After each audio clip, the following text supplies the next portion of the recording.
여러분 반갑습니다. 어반입니다. 오늘 이야기는요, 중국의 결혼 이야기를 해보려고 합니다. 중국 같은 경우도 사실 뭐라고 얘기할까?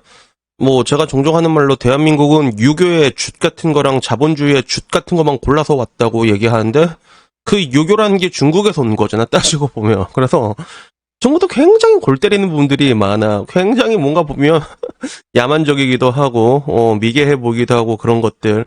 근데 우리가 욕하기엔 좀 거시기한 게 내가 보기에 지금 중국이랑 한국은 유사한 게 굉장히 많거든.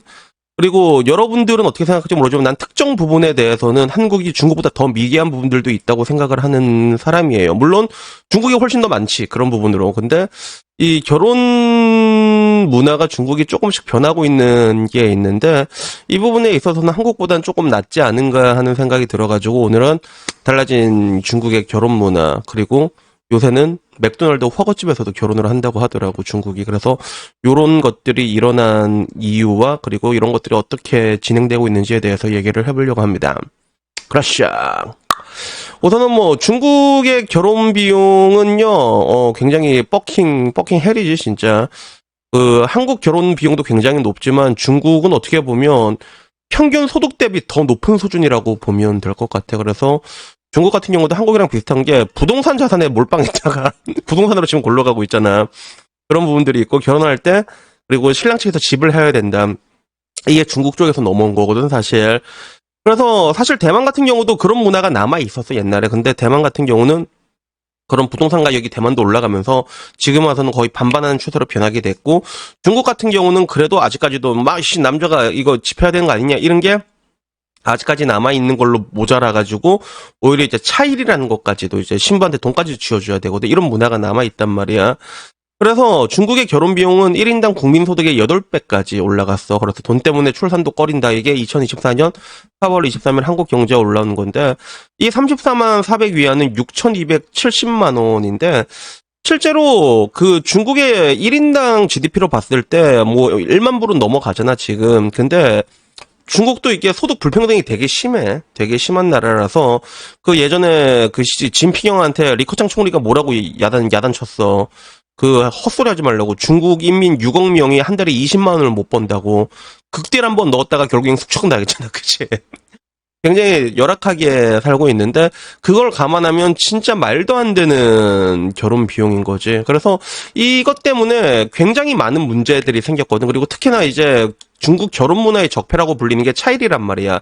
신부값이라고 하는데, 이게 되게 안타까운 게, 이게 대한민국이랑 중국의 차이점이라고 한다면, 대한민국은 오히려 이제 부추기고 있잖아, 이상한 것들을. 근데 중국 정부는 그러지는 않아. 되게 희한하게, 이 부분에서. 그래서 차일이라는 게 옛날부터 뭐 적폐고 문제고 이렇게 얘기했을 때, 중국에서도 항상 그 차일이가 문제라고, 이 관행을 바로잡아라 그렇게 얘기하는데 이게 안 되는 거야. 왜 이게 안 되냐면 중국의 성비는 말도 안 되게 무너졌거든. 그래서 거의 뭐 150대 100 이 정도 수준까지 간다고 해가지고, 이게 뭐 지역마다 차이가 있긴 하지만 엄청 뭐 이게 되게 비싸. 막 몇천만 원은 기본이더라고. 그래서 뭐 수도권은 몇천만 원 기본이고 그것보다 더 달라는 사람들도 있고, 시세가 정해져 있어. 뭐 평균적인 시세가 뭐 이제 베이징, 상하이 이런 데는 좀 높게 돼 있고, 초는 조금 낮게 돼 있고.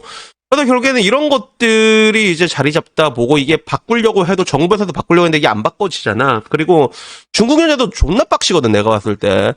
그 굉장히 비슷해. 한국 차이랑. 내가 보기엔 더 심한 것 같대. 내가 보기엔 냉정히 봤을 때 더 심해. 그러니까 뭐 어딜 가나 뭐 착한 애들은 착한데 평균적으로 되게 심해. 그래서 저한테도 여러 가지 제보가 들어오거든, 중국에서 유해온 사람들. 근데 얘기 들으면 되게 골 때리는 거야. 한국의 그런 배금주의가 더 천박하게 자리 잡은 것 중에 하나가 중국이라고도 볼 수 있지. 그러니까 한국에서는 적어도 먹는 걸로는 장난을 안 치잖아. 아, 먹는 걸로 장난치나?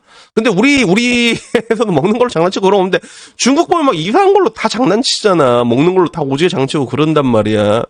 그래서 그런 불문율 같은 게 우리나라랑 되게 다르고, 더 뭔가 사회적인 분위기도 더 각박하고 더 천박하고 그런 것들이 분명히 있거든. 그래서 결국에는 이제 이런 것들이 이제 결국에는 뭐 다 같이 모이게 되니까 중국도 지금 혼인수가 굉장히 줄어들고 있어. 2013년만 해도 1,300만 건이다, 여기는.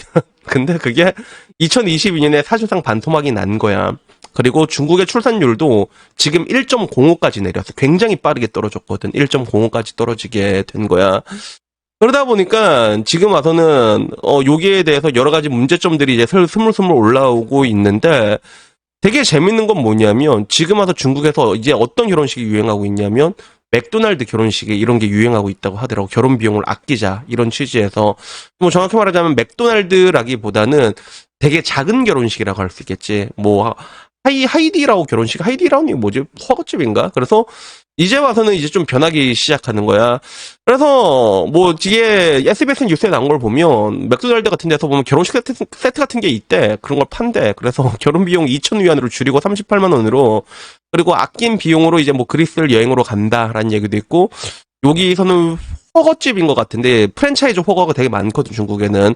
근데 이제 결혼식입니다 모이면 모여서 이제 허거 먹으면서 그걸로 결혼을 한다는 거예요. 그래서 중국에서는 이제 작은 결혼식이라는 게 유행을 하고 있다고 하더라고. 그리고 심지어는 홍콩 맥도날드엔 결혼식 세트가 출시가 됐고 하이디라고 축하 서비스 이건 뭐야 도대체 뭔지 모르겠지만 여튼 뭐 그런 게 있대. 그래가지고 지금 이런 것들을 좀 많이 뭐랄까 좀 다른 건 우리랑 다른 거는 사회적으로 이런 거를 이제 좀 오히려 권장한다는 거지. 그래서 현지 뉴스에서도 작은 결혼식은 젊은 세대의 결혼, 연애, 소비 개념의 변화를 반영한다. 사랑을 표현할 수만 있다면 형식의 변화는 상관없다라고 뉴스에서 이렇게 때려버리는 거야. 그래서 요걸 본 사람들의 반응은 뭐였냐면 그거야. 이걸 본 사람들은 그래도 이런 건 중국이 한국보다 낫다라는 얘기도 있었고 그 와중에 중국이 우리나라보다 의식이 선진적이네. 그러니까 밑에 조선족 어서오고 이랬는데 이분 조선족 아닙니다. 이 미트 위 소주 이 사람 내 아이디 내 봐서 아는데 이 사람 어제도 내 라방에 들어왔던 사람이야. 아니야. 이 사람 한국 사람입니다. 한국 사람 이 사람 한국 사람이야. 한국 사람. 내 방에 자주 오시는 조선족 분도 따로 계세요. 따로 있어. 그리고 우리나라도 스몰 웨딩으로 가야지라는 얘기부터 옛날에도 한국에서는 뭐 시푸드 레스토랑에서 결혼하는 게 종종 있었다. 이런 얘기가 있고 지금도 요새는 그런 게 있대. 뭐 어디 좀 합동 결혼식 같은 걸 요새는 하는 데가 조금씩 있다고 하더라고 실제로. 그래서 요새는 하는구나. 그 얘기도 들었고 그리고 다음 댓글은 코로나 전까지 미국의 다른 국가인 맥도날드에선 생일 파티, 15세 파티, 약혼식 정도는 흔했었다. 미국은 저런 거 안 해도 되는 게 베가스 스타일의 작은 교회 스몰 웨딩이 원래부터 있었다. 그래서 이거는 그 채플 웨딩이라고 해가지고 그 조그만 결혼식장이 있어. 약간 성당 같은데 되게 조그매. 근데 거기 신부님 같은 사람이 계시거든. 진짜 신부인지는 모르겠는데 와서 결혼하겠다 그러면 형식적으로 이제 그 막 한 게 있어. 줄에 서주고 해. 그래서 증인 뭐 이게 신랑 친구, 신부 친구 있어서 혼인 신고 이렇게 합니다. 땅 그렇게 한 게 있더라고 실제로. 그래서 그거 옛날에 영화 행오버 보면 행오버라는 영화 있거든. 브래들리 쿠퍼 나오는 거. 거기 보면 주인공 친구 한 명이 그 베가스 갔다가 어떤 그 치앙녀랑 꼽혀가지고 바로 채플 결혼 때려버리고 그 장면이 나온단 말이에요. 그래서 그런 게 있고 그리고 이걸 떠나가지고 뭐 이 다음 댓글은 결혼식 허세에 찌들어서 안락사당한 한국이 뭘 할 처지냐 오히려 저런 오픈마인드가 부럽다 뭐 이런 얘기가 나왔는데 우선은 내가 보기에는 한국은 이런 걸 이렇게 얘기하기가 쉽지가 않을 것 같아. 일단은 한국 내에는 뭐가 있냐면 중국도 굉장히 미개한 게 있는데 근데 중국 언론이나 미디어에서는 그래도 나름 진압을 하려고 노력을 해. 안 좋은 부분들이 있으면 저런 것들을 은근히 진압을 하려고 노력은 한단 말이야. 근데 한국은 그 반대야. 한국은 그 반대로 이제 기름을 끼얹어 버린단 말이야. 지금 봐도 걔 비용신 같은 프로그램 있잖아. 다들 그거 보면 전부 다 전 국민이 금쪽이가 되었고 그런 거 계속 방영하고 있단 말이야.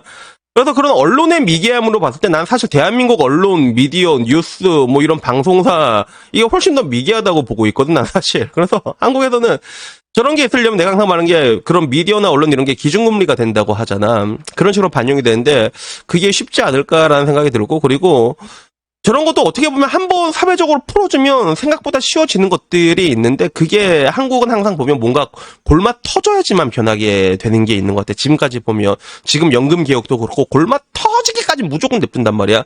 그 전에 고치면 고치는 놈이 바보가 되는 거거든. 그래서 그런 걸 봤을 때 한국은 이게 어떻게 풀리냐면 지금 어차피 결혼 다 못하고 있잖아. 그러다가 어떻게 보면 일본처럼 그 중년 여성의 빈곤들 지금 우리 유튜브 브이로그 봐도 되게 힘들게 사는 아주머니들 많이 나오잖아.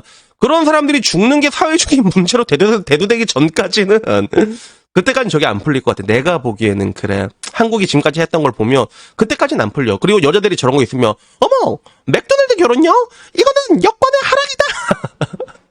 걔네들도 나중에 지나고 나서 봤을 때, 야, 맥도날드 결혼이고 뭐고라도 그래도 힘을 합칠 사람이 있는 게 좋았구나라는 걸 알기 전까지는 쟤들도 무조건 반대를 할 거란 말이야. 그래가지고, 중국이란 나라랑 한국이란 나라 보면 굉장히 비슷한 게 있고 굉장히 한국보다 더 미개한 것도 있고 근데 가끔씩 보면 한국보다 한국이 더 미개한 것도 있다 그게 보면 내가 봤을 땐 그렇거든. 근데 그 중에 하나가 이런 부분이 아닌가. 그래도 저기에선 때로는 뭔가 좀 이상한 게 있으면 그래도 언론이나 미디어나 이런 데서 그런 것들을 얘네들은 통제를 하려고 하잖아요. 얘들은 그러다는데 그 통제의 방향이 때로는 그래도 좀 이제 고장난 시계도 하루에 이제 몇 번은 맞잖아. 4번은 맞는 것처럼 그게 뭐 그렇게 갈 때도 있긴 있는데 한국은 오히려 그 반대로 이제 기름을 부어버리는 형식이지. 그래가지고 제가 봤을 때는 한국에서는 저런 게 쉽지 않지 않을까라는 그런 생각이 듭니다. 그래서 여튼간에 뭐 오늘 제가 얘기하고 싶은 내용은요 여기까지고요. 제가 여러분들에게 말하고 싶은 거는 그냥 뭐 이게 맘맞는 사람이 있으면 뭐 굳이 결혼 안 해도 그냥 같이 살아. 같이 이렇게 살고 그 몇 년 있잖아. 몇 년 있으면 서로 이제 갈 데도 없단 말이야. 그러면 또 그렇게 해서 사는 경우도 많거든. 그렇게 사는 경우가 되게 많고 반대로 남자들한테 말하고 싶은 거는 그렇게 물리지 않도록 조심하라고 알았지.